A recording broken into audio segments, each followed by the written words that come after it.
I'll continue by putting in my next bit of type here. Command A, Command B, and a skew. So we're gonna go a second out, and then we are going to do a skew. So a skew is a lot like doing a scale up or down. The main difference is, let me double click on the hand tool. The main difference is that you just grab it a little bit differently. So if I go over to the free transform tool, we've seen that we can grab any one of these anchor points to stretch things out. We can go to a corner to rotate, which we'll talk about in a bit, and we can also go like that. That's the look we're going for, is that double-headed opposing arrows. And we're going to do something like that. It skews the object. Put in our classic tween. F6. Command A, Command B. And now we want to do just what we're saying here. And that is, after we put in the next F6 at a second later, we want to go to this second with the last place everything was okay. So click, option drag,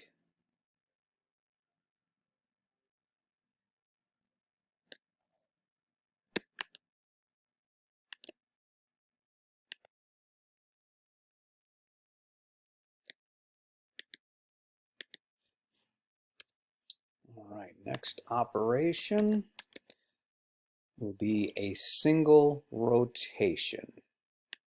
Go out a second later and a second later again, and it's between here and here that we are going to do the rotation, and I'm going to go ahead and put in the classic tween right now because we actually do this with the properties panel.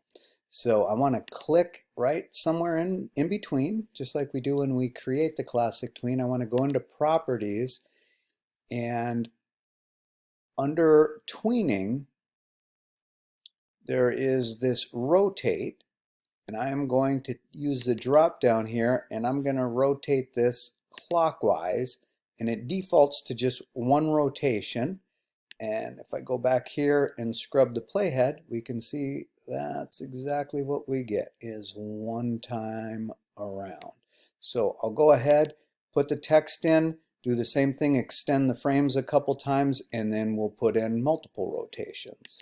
So very similar to what we just did. We're going to first put in our classic tween, go to the properties panel, and let's click in here. We'll go to rotate, and this time let's take it in the opposite direction, counterclockwise, and we'll enter in 3 here. Now when we scrub the playhead, you can see that it's going a lot faster. So more times, 3 times as many times in 1 second. Our next operation is a partial rotation. F6. So between this keyframe and this keyframe, we just want to rotate this partially. So we're going to go to our second keyframe. We're going to grab the free transform tool, and here we're going to go up to that corner where we get the icon to change a little bit, letting us know that if we click and drag right now, we'll get a rotation. Now, just a side note here. This is rotating probably like you would expect. It's rotating from the center, but we can actually change where that rotates from. I wouldn't suggest, just go ahead and watch for this time, but keep this in the back of your mind for in the future when you're working on your creative stuff, or even for the intro of this animation, that you can change that rotation spot. The key thing to remember though is that you need to change it from the beginning. And so let me show you what I mean. Let's just first go ahead, finish this up, and then here's what I don't want you to do. Or in other words, you just go ahead and stop here at 27 seconds. I'm going to add some stuff in here, but later I'm going to delete it. So for this little sidebar lesson here, I'll extend this out, and then we'll say we want the animation to occur between here and here, where we use a different registration point. So we don't want to do this F6 yet. We want to first move the registration point. Another way to think about that is you want the registration point to be the same in your starting keyframe and in your ending keyframe. So do it first at your starting keyframe, and then do your F6 in your finishing keyframe. Now I'll go grab the free transform tool and watch the difference. If I go like this, I can get it to swing from that new point as opposed to from the center. So I put my classic tween in there, and so here is what you are supposed to do for the project, and then here's the little sidebar lesson. So I'm going to go ahead, clean all of this up here, because up till there we are good. So let's just do a click, shift click, and then a shift F5 to delete all those frames. Click away so that they do indeed go away. And now back to the animation project.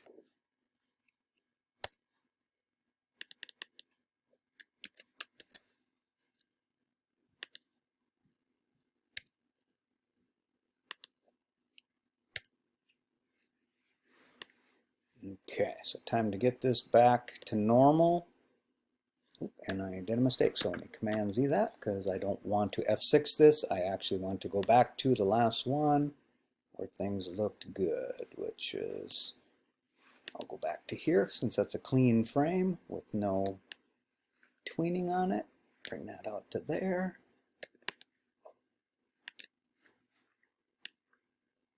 And now we go back to normal.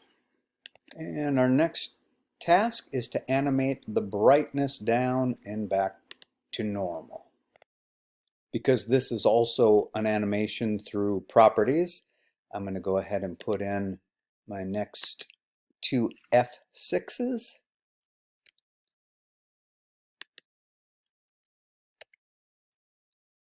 So here's where I'll start to change the brightness. So I'll go to this last frame, I'm going to click on it, I'm going to make sure that I'm not in library but properties, and I should see color effects here. Now this is very confusing. Luckily they give you a telltale if you've done this wrong. Right now, in fact I'll show you wrong just as a demo. Depending on what mode you're in the program, you may be able to do an animation of the whole frame, and it can be confusing because I could think I'm changing the color effect on this frame, and I'll explain this better when we actually do it together, and it even looks like we're doing it correctly. But here's the telltale, is the way that the keyframe is displayed changes. And that'll depend on what mode you have the program set up into. The way I have it set up right now at the default, instead of being black, it is white inside of there. So I'm going to Command Z a couple times until that's done. And now I'm going to show you how to make sure you do it the right way. So same thing, we want to click here, make sure it's selected, but we want to be very sure when we're doing any of these property animations to the object in our stage, which in this case is the symbol, that we are under object in properties. Now if we go to color effects, I can go to brightness, and I can go ahead and dial that brightness all the way to the left. And if I put in my tween, you can see what it does when I scrub the playhead. So it takes the brightness down so far that it turns black. Notice here it says I can animate the brightness down and back to normal. And we're going to play with that text in just a bit, but first let's go ahead and do the back to normal. F6, F6.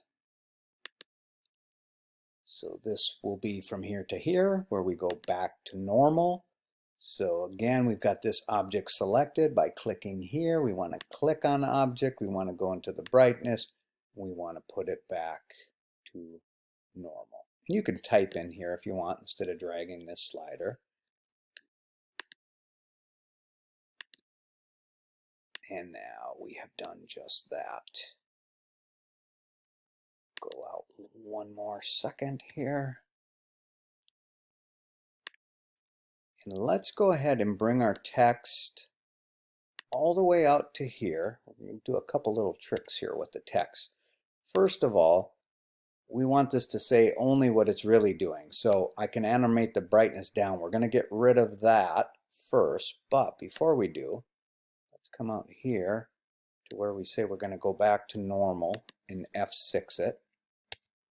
Now we can go back to this one and we can say, I'm just going to animate the brightness down. So we're going to swipe across and delete the rest of that. So then what will happen is it'll say I can animate the brightness down. And brightness does indeed go down. Then it says I can back to normal. We'll go back to normal.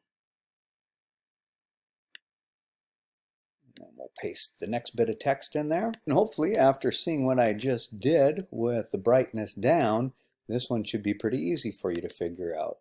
So I'm just going to do it. I would say pause, try to do this. If you can't, come back and watch it.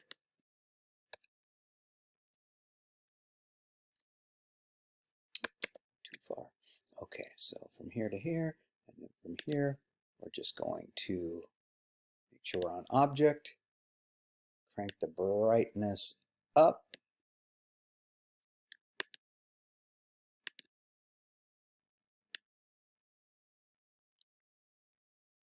Keep it like that for a second.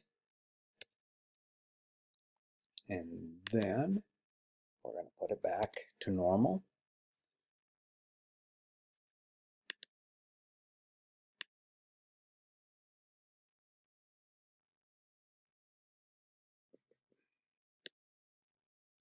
This is where typing is often quicker.